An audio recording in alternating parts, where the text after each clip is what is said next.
So, you may notice I am alone today. So, I got a message.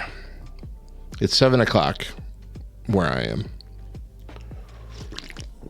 I got a message at about 5:45, which was 15 minutes before I actually woke up. Morning, Rivkah. That Mo had a migraine, but not just any old migraine. One of them migraines that are so bad it makes you hurl. Super sorry that she's feeling down in the dumps, but not sure what to do this morning.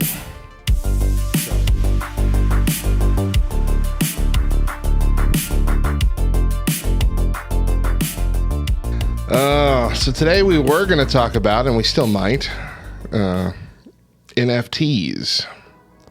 I have a whole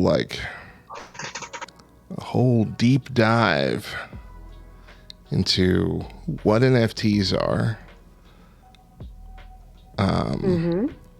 why they're pretty much pointless right now, but why they also might be like the biggest thing for the future that we have on the horizon. And also some examples of just stupid NFTs right now. Stupid expensive for no stupid reason NFTs right now. You might have to educate me what an NFT is. All I'm thinking is exactly.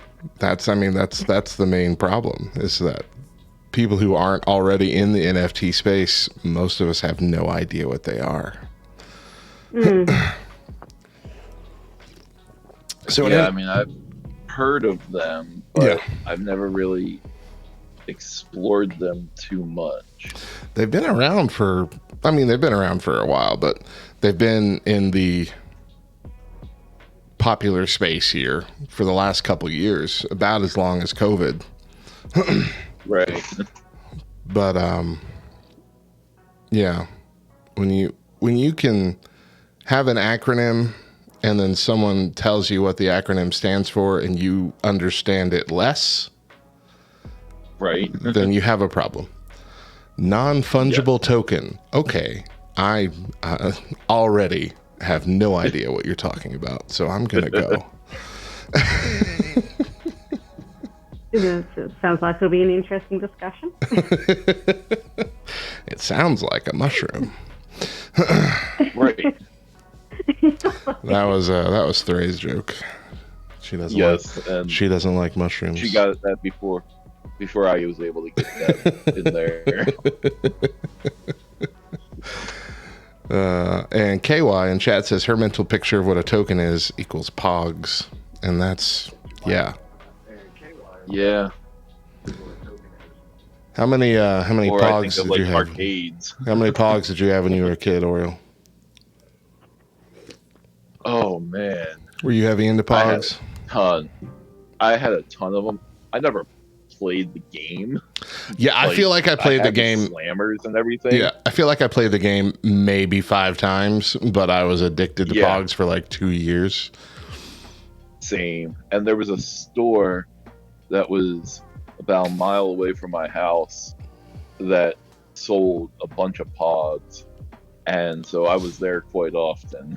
Yeah, it's like those. I would ride my bike down there. It's like those stores in the mall that kind of sell, whatever, and then Pops came out and they're like, okay, we're going to sell like 75% Funko Pops and then 25% whatever, because that's the hot thing. Yeah, there were a lot of stores that did that with Pogs. Did you have any Pogs when you were a kid, Rivkah? I don't even know. I don't even know how old you are. It wasn't a thing when I was a kid. Yeah, thought that might be the case.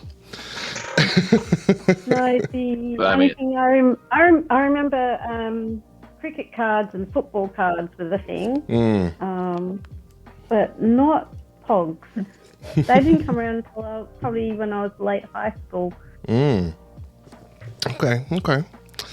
I remember like McDonald's would have Pogs and the Happy Meals and everything like that. Did they do those?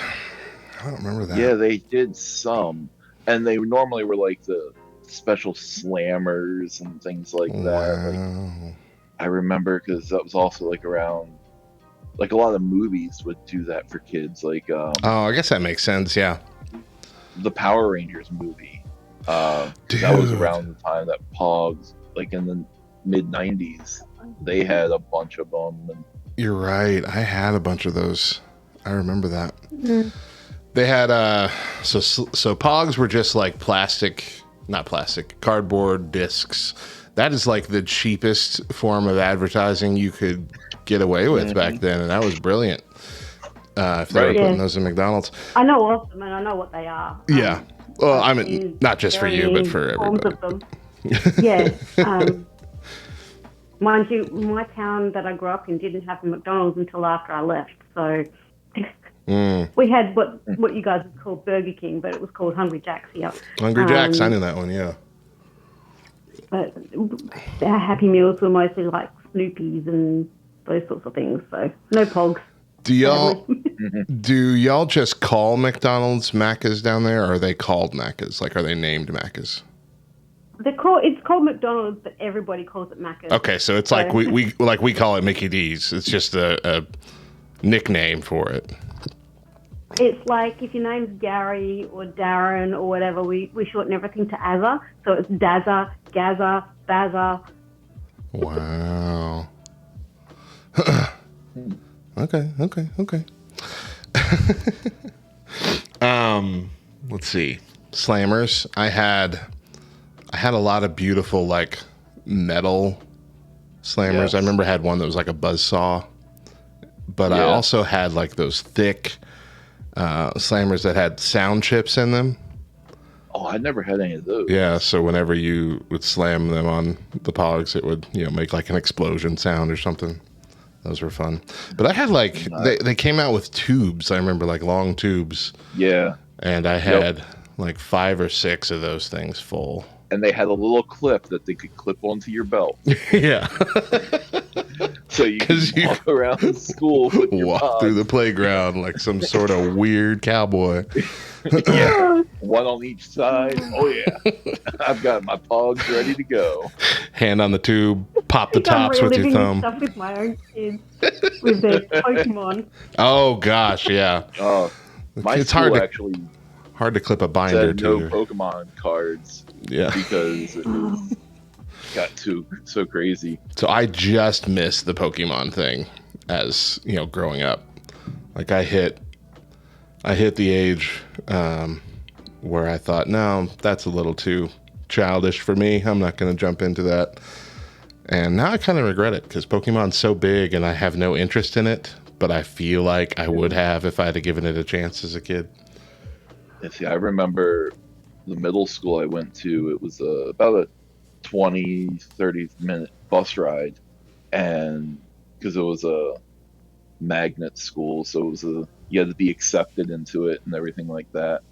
So me and a couple friends, we would actually bring our Game Boys with us on the bus, and mine was the big old gray Game Boy that took 4 AA batteries, and we would play Pokemon with the link cables. Oh, and dude, yeah, I forgot. And everything. Forgot you had to like sync up with those weird mini USB whatevers. Not even USB at the time, but whatever it was. Yeah, the old gray box where you could buy all those extra accessories to clip on it to make the screen bigger, put a light on. Yeah. Give yourself bigger buttons and like a joystick. Oh yeah. Yeah. Either that or when you're in the car, you just have to play every time you're under a street light. Yeah, yep. That was the thing was, all right. And you kind of lean just enough so you can see that green screen because no color. I remember I tried one time. I was so desperate to play in the car and there was no light that I kept like turning on my digital watch and just shining it on one hand and trying to play one-handed. See, I grew up with my parents running a computer shop, and when the Game Boys came out, I begged and pleaded my parents, and they would not let me have a Game Boy for love nor money. so I missed out on that whole Game Boy phase. Oh, man. Now I own a Switch. I hardly ever use the darn thing. Right? That's the sad thing about becoming an adult and having your own money and then just not having the drive or the time that you did as a kid. I had the Game Boy. It's my own fault.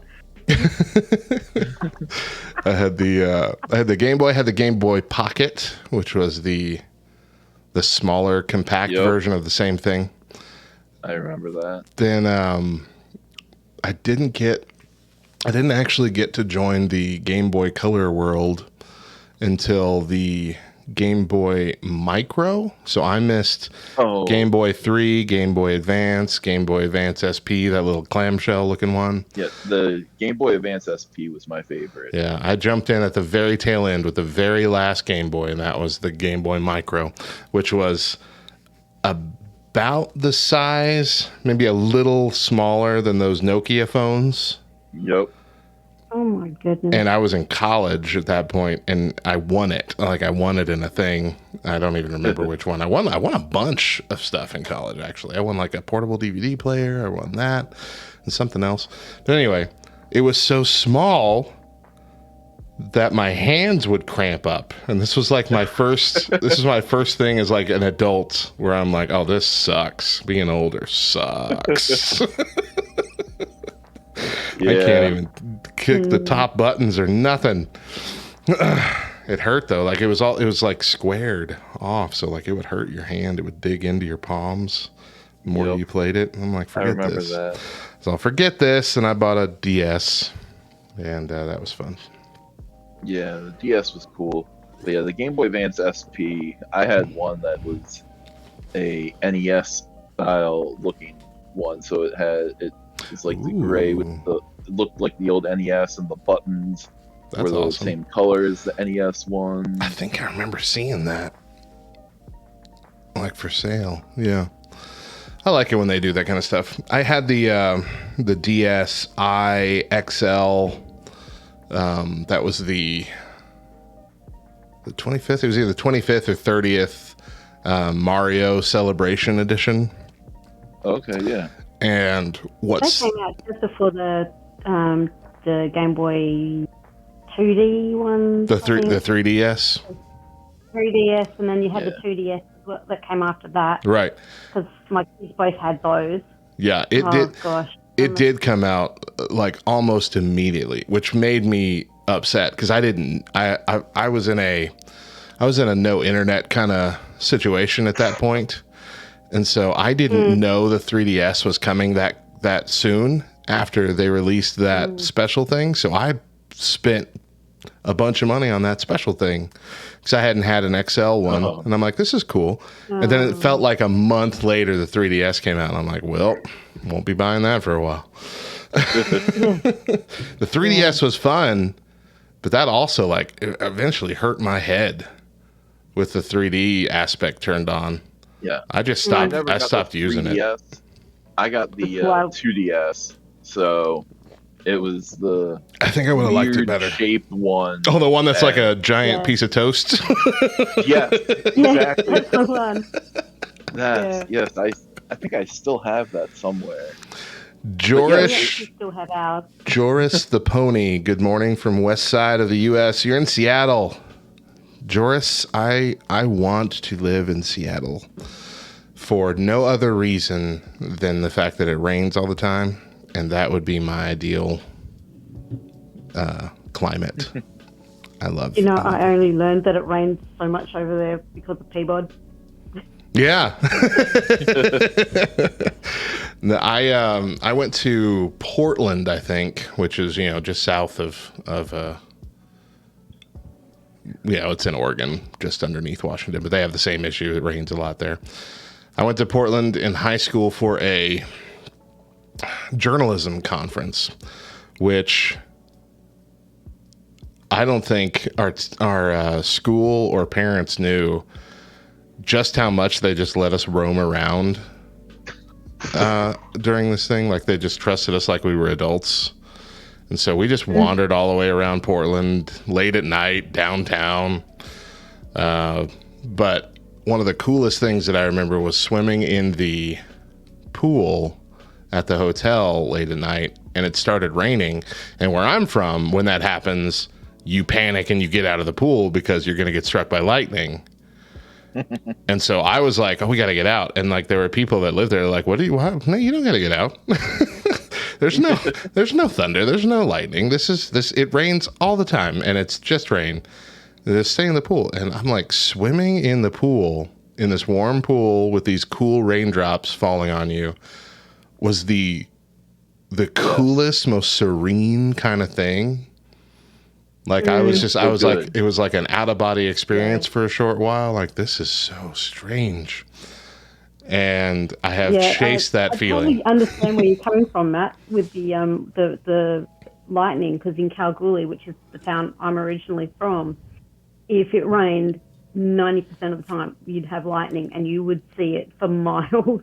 Yeah. And like, we would go camping out in the bush, and if you saw lightning, it would be literal sheets of lightning surrounding you. Ooh. And you'd know that you've got 10 minutes till it's going to rain.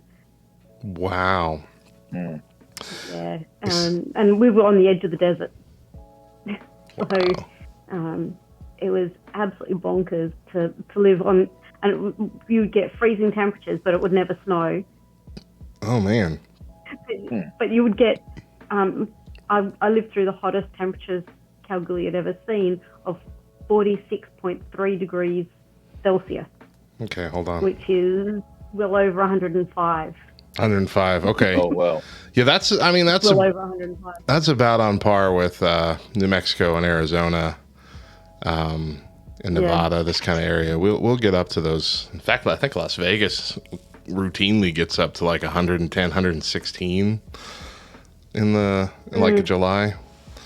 But yeah, no, I mean, that's no fun. That's no fun there. Yeah, I remember, because Maryland, it gets cold like during the winter and everything like that. But I was out in California in January one year, and where we were staying had a pool and a hot tub. Well, it was like in the mid 60s, low 70s. I was like, you know what? I'm going to take advantage of this. I'm going to get in the pool. And I got in the pool, and I have all these people that are looking at me like I'm crazy, because they're all bundled up in like thick jackets and everything, and here I am swimming in a pool, and they're all looking at me like I'm nuts, and I'm enjoying myself. Come on in, water's fine. George the Pony says, going today with Aunt and Grandma and her husband and 3 cousins, whole family here, whole gang, to Mount Rainier. So I'm assuming the national park is what you're talking about. Like, no one just goes to a mountain unless you're climbing it. But I don't feel like Grandma's climbing it. Yeah, okay, cool. Mount Rainier National Park. Hey, it's got 4.9 stars. Can't be a bad place. Yeah. Surrounds glacier-capped mountains. Let's see here. Highest point, 14,410 foot mountain. Wow. That's a tall boy. That's a tall boy. Impressive. That's a tall boy. So I've learned a fact right just this second about Mount Rainier National Park. If you catch Bigfoot within the national park, you are not allowed to bring it home. Oh, man. Because it belongs to the national park. It's like indigenous life. You just can't. KY says her son Rowan says you would die if you fell off that mountain. Yes, you probably would. Now, if you fall all the way off. Now, if you only fall a foot off of it, then you're okay. So it's like it's an active volcano still. Mount Rainier is. And, you know, the odds that it'll go off while you're hiking is extremely low, but enough You're that I'm saying like, there's a chance. nah. So the last time we went to a national park, was the Mount Rushmore. I don't know if it's not Mount Rushmore National Park, is it? I don't think it is. No, I don't remember. But anyway, went to see Mount Rushmore and then like walk under it. And first of all, when you're like at the spot where you can view the park, it's a lot like the sculpture is a lot smaller than it appears like on TV and stuff. Like they make it feel like it's, you know, the size of a apartment complex, and it seems much smaller than that. But you can walk this trail underneath like the viewing thing that takes you closer to the mountain that it's carved into. And there's one little like cave thing you can go in, and it's got a split, like a natural split from where it fell to where you can look up at the carvings. And through this little cave split hole, you're looking directly up George Washington's nose. And that is like a big stop for everybody on that trail. Like, we got to look up there. Yeah. And see inside his nose. Seriously. But it's really neat. The whole trail like has these markers for the perfect place to stop for all four of the presidents to get like the perfect picture, the most up close picture you can get. But a lot of dang walking. So we we took this trail, and it's just like a loop from the looking spot where you come up.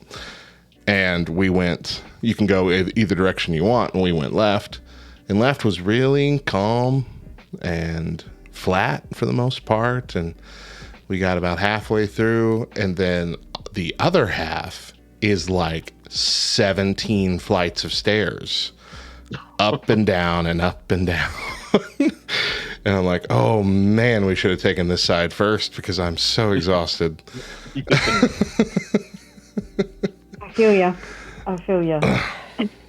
Some fun stuff. Nope. We have this one set of stairs here in Perth that's called Jacob's Ladder. And it's a workout trail for many a exercise enthusiast. I've done it once and never again. I've heard of this. Oh, look at it here. Yeah. Yep. I could see that. I would not even do it once. Not even for the experience. I paused for about 5 minutes halfway up, and people were passing me by, and my husband's like 3/4 of the way up already, and he gets to the top, and he's standing there, he's like going, I thought you were going to take a lot longer than that to get up. He's not liking me dopping him in this moment. Trishan chiming in with some sad news. Ted Kirkpatrick from Tourniquet has just passed away. Yeah, I saw that this morning. Oh goodness, it's raining real hard now here. Supposed to have rain all day. Yeah, definitely sad news about Ted. I don't know how old he was at this point. I don't even know what he died of. Don't know. Not that old. Only about 25 years my senior. So what's that, 50-ish? No, 60-ish? Yeah. 60-ish. 62, I think. Man. Tourniquet had a ton of albums, too. 1, 2, 3, 4, 5, 6, 7, 8, 9, 10, 11, 12, 13. 13 albums. And then one as another band. I guess they briefly were known as the Tourniquet Arc. I don't know. And they had some solo albums, some tribute albums.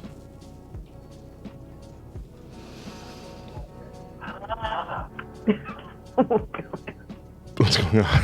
I'm hearing Tristan making noises. Yeah. Thought he called me. He got thrown out and dealing with ads coming back in. That's always the pits.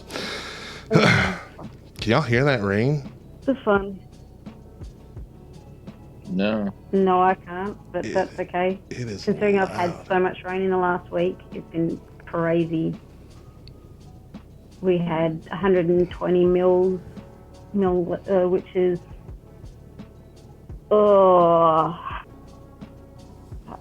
3 inches or more. That's quite a lot of rain. Yeah, in a space of like 36 hours. In 36 hours? And then we had hail. Wow. Yeah, and then we had sheeting hail that just totally came out of nowhere on Tuesday, and front lawns were completely white, looked like it had snowed, and Perth never snows. Wow. So we had absolute sheets of hail. I got to work and my boss had to shut the front door because the hail was actually coming into the shop. And, yeah, it was fun. So Trishan said Ted died Glad I wasn't of idiopathic pulmonary fibrosis, which is a lung disease. When you breathe in, oxygen moves through tiny air sacs in your lungs and into your bloodstream and travels to your organs. IPF causes scar tissue to grow inside your lungs and makes it hard to breathe. So it, I guess, grows scar tissue over those tiny air sacs. No cure for IPF. And for most people, symptoms don't get better. Man. That's rough. That's a rough way to go. Yeah. Yeah, it's a sad way to go.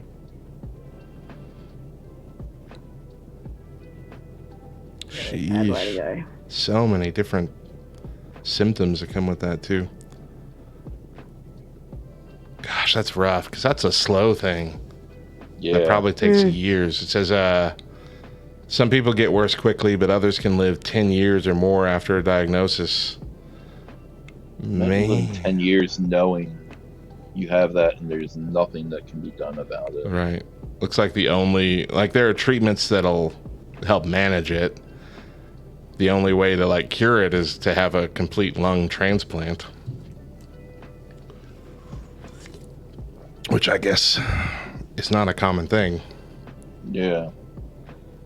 No. Not that I've heard of. It's hard enough to get pretty much anything but kidneys. Kidneys is hard to get still, kidneys even are though still tough. I mean, my brother-in-law, he was on a list for a couple years and finally was able to get his transplant done earlier this year. Man. Yeah, because, I mean, you would think that there would be an abundance of kidneys because, you can half of one kidney can do the work of both your kidneys. Right. Your kidneys are incredibly, incredibly resilient and efficient. My mother has been living with half a kidney for 30 some odd years, has had no problems. So you would think that would be the easiest to get because it doesn't require someone to die. Right. But I guess, you never really think about the mentality you have to be in. Yeah. But you have to be in a mentality to really want to donate an organ. Because there's always that thought, but I only have one left now. Into it. And there's a whole lot with the matching because it can reject very easily. Oh, sure. Yeah. And so... Yeah, it's got to have the exact right blood type and everything else. Yep. Yeah. I know when my dad was trying to get a liver, they told him it's so rare that we have livers, period, that already we're going to tell you it's not likely. But even then, we have this whole board that has to approve, and you've got to show that you're a viable candidate, and they was you have to lose a certain amount of weight before we can give it to you. You've got to show that you can keep that weight off and all this. And my dad wasn't even sure he wanted to do that. Healthy lifestyle and Yeah, and because it's a liver too, like once you get the liver, if you were to get a liver transplanted in, you're not allowed to like take aspirin, pain medication of any kind for a couple of years.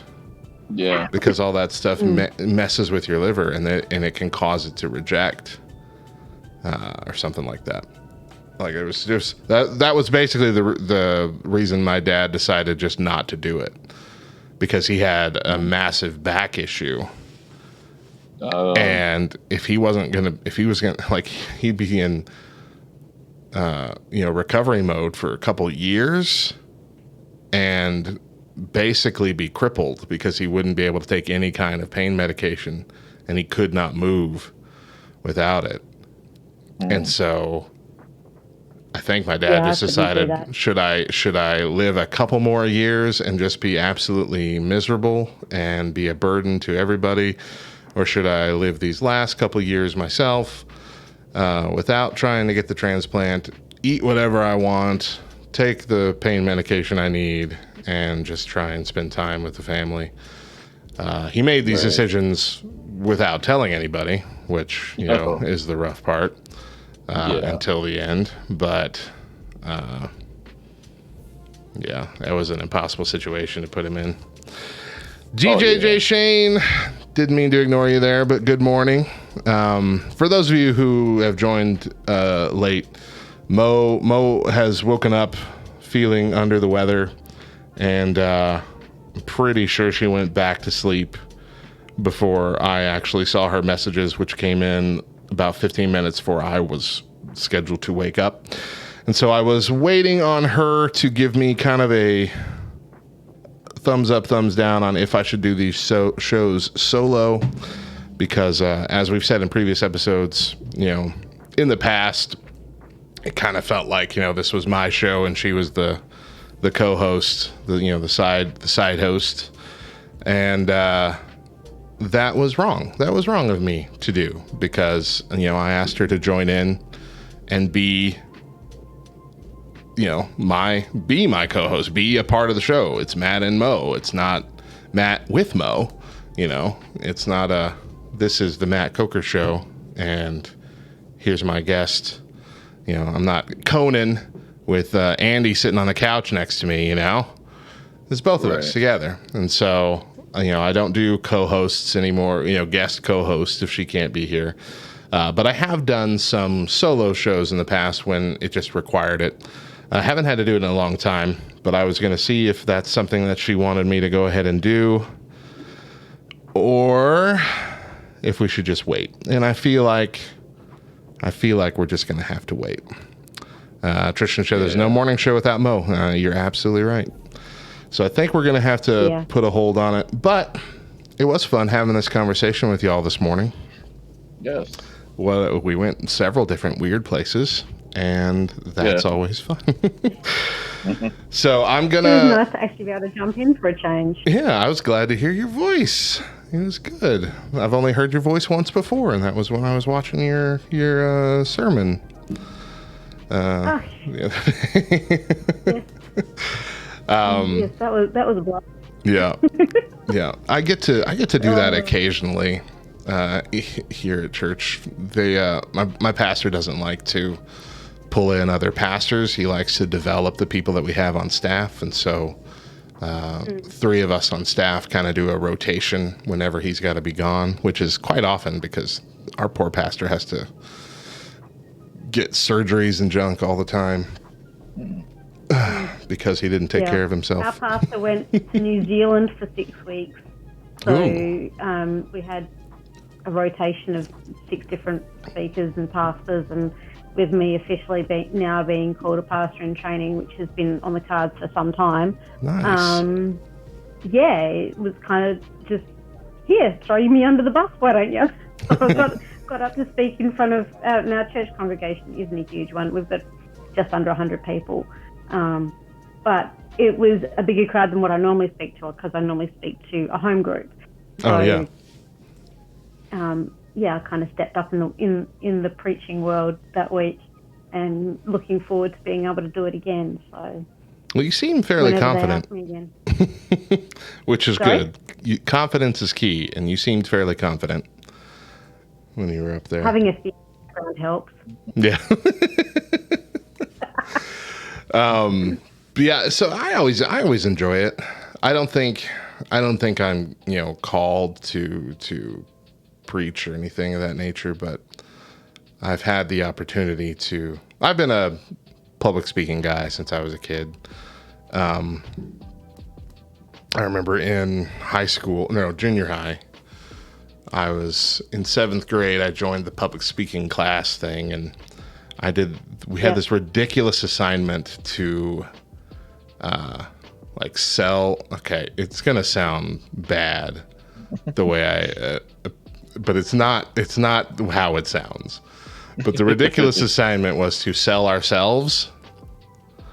But so this wasn't, nothing gross or weird. It was just like sell ourselves as if we were a product. What would make someone want to buy, this person? What can you do? What are your features? What are your, that kind of thing. Yeah. And so what are the perks of buying you? Yeah. Yeah, as if we were some sort of, mechanical object or something. Who knows? And so I went nuts with this assignment, like it was a, Billy Mays infomercial or something. And my teacher loved it so much that he made me come back to every class that year and then the next 2 years and do it over and over and over again. Wow. Wow. And so that's when I was like, hey, okay, I'm pretty good at this stuff. And so I got to do that with, Celebrate Recovery these last several years. I got to lead the lessons and stuff and give my testimony, a few dozen times over the past 10 years in different places. Yeah. I got to travel around. I got to lead like a little conference in Arizona, which was fun. But I've never really, it's always been like, this is a cool thing to do, but not like this is what God's leading me to do, with my life. Set up little my things. calling's actually, I'm called to teach biblically, and so preaching's part of that. Yeah, absolutely. So that's been a journey. At least you would hope so. Having come from a Jewish background, my father, when he had his heart come to Christ, but he's since walked away because he was pushed so hard by the church he was in to go towards his calling, which was to do what I'm now doing, that he walked away, which is really sad. But God spoke to me so clearly about it in the end when I was at Bible college, because I'm going, why the heck am I here, Lord? I have no idea why I'm here. And halfway through my first semester, he said to me, you remember the call in your dad's life? I was like, yeah. He says, yeah, well, it's time for you to pick up the mantle. And I was like, oh my gosh. That was the moment I knew I was meant to be a pastor. And that really hit home. And that was back in 2015. So it's been a journey. Aren't those moments simultaneously the best and worst, where we're like, why am I here, God? What are you doing? Those are simultaneously the best and worst moments if you know how God works. Mm-hmm. Oh, yeah. It's like I have got the most daunting journey ahead of me. I'm excited, but at the same time, I'm like, I can't do this. But you were talking about speeches, and my sister was on the debate team for what we have. We have a thing in our state called Country Week, which is where all the country schools head to Perth and they have sports and debates and whatever else. And so they all compete against each other. And my sister was on the debate team. And for her practice run, her team was asked to debate why the sky should be green and the grass blue. And my sister absolutely nailed it. She had them rolling on the floor laughing. She had the adjudicators just sitting there shaking their heads and trying not to laugh. So, because they weren't allowed to show any partiality. So that was fun, hearing about why the sky should be green and the grass should be blue. Yeah, those are the best. When you're able to get people laughing, especially when it's like in a, it just keeps going, it becomes a comedy routine. Yeah. That's one of the best feelings on the planet. Bubba and I, LTN Bubba, we went to junior high and high school together. And in high school, this is not public speaking, but we were like a little music group together. And so we were making songs. Mainly, we made a few songs to do as a part of like the traveling like show choir thing that we had at school, where we would go to meetings and Christmas events and stuff around town and perform. And they like to have like some individual performances. And in the past, that has been, people just playing a karaoke track and singing, but we wanted to like make our own music. And so we made a song called My Snowman Melted in New Mexico. And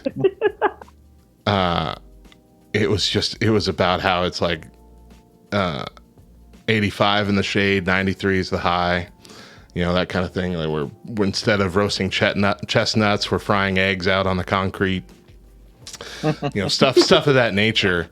And we played that at our Christmas concert for the school, and just roars from the crowd. The longer the song went on, the louder the laughter became. And I have that live recording, and it's online somewhere. But it was just, that was the first time I had gotten the like, oh gosh, getting laughs is a big deal to me kind of thing. So like I really want, like, that's probably why, I got into these kind of weird morning shows and stuff, because just me and Mo laughing so much is a big deal. So when I can get her to laugh or roll, or when I can get you guys to laugh, that's food for my soul. You guys inspire me every single day. Every time I hear something or see what you guys are posting, it really, like, it challenges me, but at the same time, it reminds me that, hey, you know what? Life's a journey, and it's worth the laugh, and it's worth the giggle, and it's worth pointing out the good and the bad, because they're here in equal amounts. Yeah. At the same time, Mo and I had a conversation, I think it was last week, about, finding the good even when the day looks bad. Yeah. And those moments have been so poignant to me in the last couple of weeks, because even with me starting my new job, I ended up really sick, and I've still gone to work while I've had to deal with shingles and chest infection, and I had a head cold with asthma leading up to me starting the work, and I'm like, seriously, I'm just like being hammered. I'm still trying to get over a chest infection, and I'm like, are you kidding me, Lord? I'm doing the thing that I stepped out in faith that this is where you wanted me, and you gave me the job, and now I'm just feel like I'm being hammered on all sides. So yeah, I was just like, oh Lord, I know you're in this, but far out, this is not easy. Yeah, I will say Mo is really good at those kind of posts and those kind of like inspirational things. Yeah, she knocks my socks off most days. Yeah. KY is asking, can we request a reunion of Matt and Bubba mini concert at LTN Con? No. Bubba and I. You can request it. But we can take all kinds of requests. KY also says she relates hard to what you said, Rivkah. The enemy attacks when you're obeying your call. Yeah. Oh man. Yeah. Also, Tad, thank you for that subscription. 10 months in a row. Sorry, Rivkah. Sorry. What was that you were saying? I don't know. I was saying sorry. I didn't hear that. No, before that, I was interrupting you, is what I was saying. Oh, all right. Don't worry. I interrupted you because I forgot to say thank you to Tad for his subscription a while back here. And Tad, you're so early too, and we're not even having a real show today. So,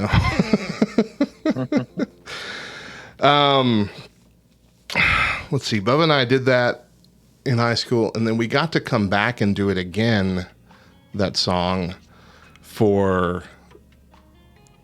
We have a church here, and it's actually Mo's church, Central Baptist Church here, that I don't think they do it anymore, but for the longest time, every year they would get on public access TV and they would put on a big Christmas, talent show. I don't know what else to call it. Variety show. Variety show. There we go. That's a good. There we go. And they had requests. Somebody had requested us to do that song.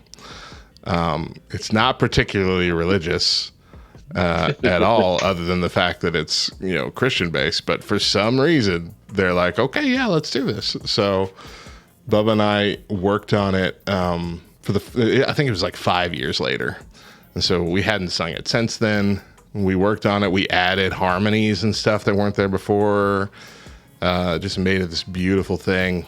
And once again, roaring laughter and all this. And it was, we got to be put on a local radio station that year because of it, to play the song during Christmas.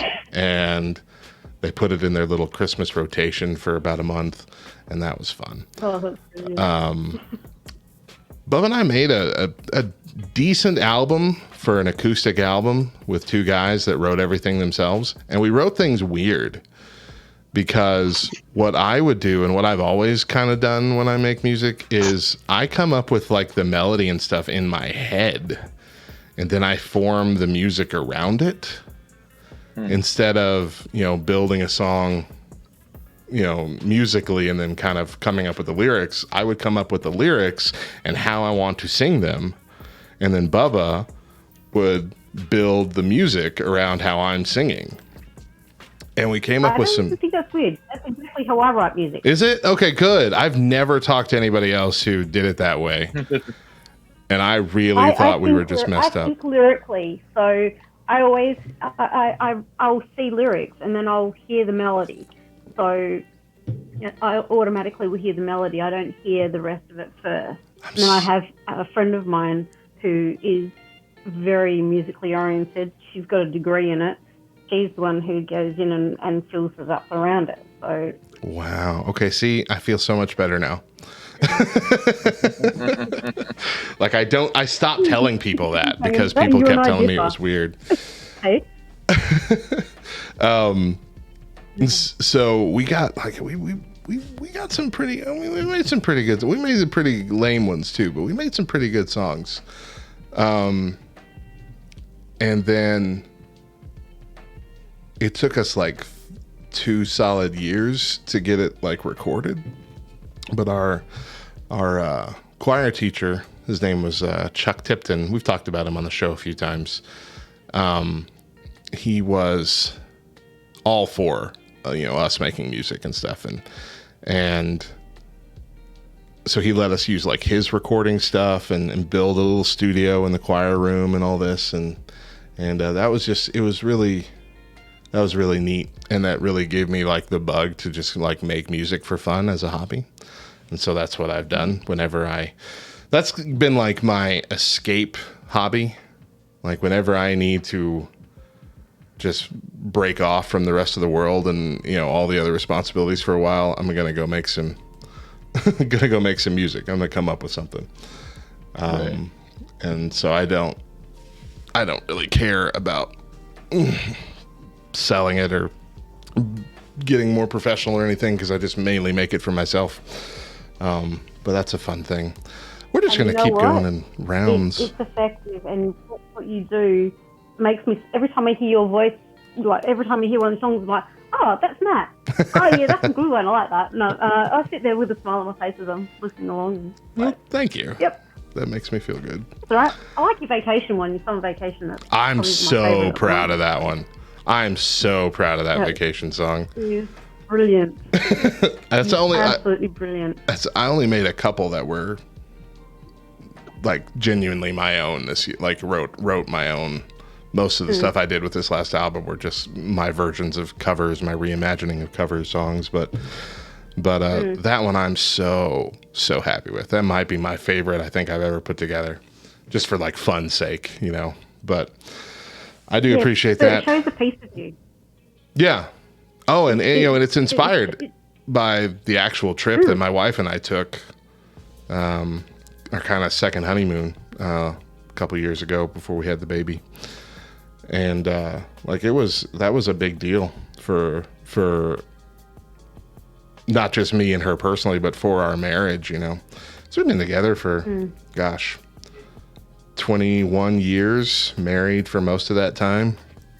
And, you know, things get repetitive, things get boring, you know, in marriages, and that happens. And, you know, we haven't had bad years in a while. We had bad years early on, and most of that was my fault. But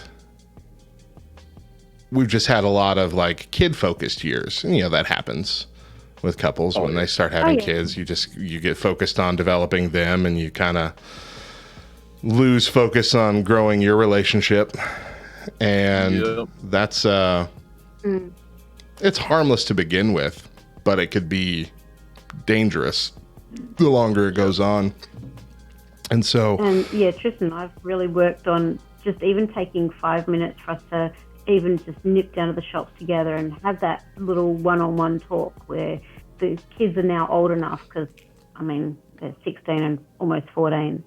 Yeah. And so we can happily leave them here for 15, 20, half an hour, sometimes a little longer, and just go and do something, or we'll go for a walk and we'll stop in at the cafe and have a cuppa on the way home. And it's time where we can just sit and discuss whatever's going on. And those moments at the moment is so powerful for us, because it's the only time we really get to have time out. Yeah. We both work odd shifts, or like we don't see each other during the day much or whatever, but we try to connect as much as we can, because for so many years with kids with special needs, it was solely focused on getting their therapy, getting them the help they need, getting everything done so that we could actually have two kids who could go out into the world as adults and function. And that's a hard journey for anyone. Yeah. But when you've got to do it with two of them, it's like, someone said to me, "Oh, you've only got two kids." I said, "Yeah, but put special needs into that category, and it's like having 6 kids some days, because you're always on the go." Yeah, I can imagine. Yeah. My goodness. But yeah, you're absolutely right. It is important, even if it's just those little moments that you can grab. It's important to invest in those and make them a priority. And so that's why we wanted to take that trip to begin with. So we took 12 days, and most of that 12 days was us just driving in the car and talking. It wasn't us having these, we did a few things. We went to Mount Rushmore, like I said, and we went to Nashville, and we went to a couple different cool places, but for the most part, it was just us driving. We drove, I don't remember how long, I want to say like something like 40 hours in that 12 days, and it was just us talking and connecting and thinking of a baby name for the new baby we were going to start having. And like, it was just it was a life-giving trip for our marriage, Tad Hall, that might have to happen for us for our 20th anniversary in a couple of years. Yeah, man. Tad Hall says, "Can I just say I love hearing Rivkah in the conversation, and we need more of both her and Tristan on the show. So we're going to need you to pop in more often." You want to get the sound guy to actually put his voice on the radio more? He hates getting in front of a microphone. I kind of feel that whenever he's on. I think he's only been on once, now that I recall it, but I kind of felt that trepidation. Yeah, he's happy to let me talk. I think, because he's so used to being behind the sound desk that he's like, "No, I don't want to talk. No, don't get me." But that's okay. when I'm able to, quite often, when you guys are recording, I'm usually probably driving to an appointment or something, so I can't really jump on very easily. That's right, because it's usually like the beginning of the day I'm for here, y'all. I'm lurking, I'm listening, but that's about as far as it gets most days because I just can't. It just happens to be that it's 10 o'clock at night here, and I'm able to actually participate for a change. So. Right, I forgot that. So yes, Tad, I will, as often as I can, I will. See, you got to promise, Dad. All right, well, gang, it has been an hour, and Mo has not responded, so I'm assuming that she's just going to conk out until she feels better. So I'm going to go ahead and wrap things up, but thank y'all so much for hanging out with me this morning. It was a pleasure chatting with you, Rivkah, and you, Bryan. Always a pleasure. Everybody in chat, thank you for hanging out. And it's been a blast. We will hopefully, I guess, try this again on Friday. I will have to spend the rest of this morning coming up with something different to put on air because I've replayed our shows from this season about 3 times each. So I'll come up with some different rewinds from the past to air this week. But as for now, I'm going to go ahead and close out the Discord chat. Thank you again, both of y'all. Much love to you guys.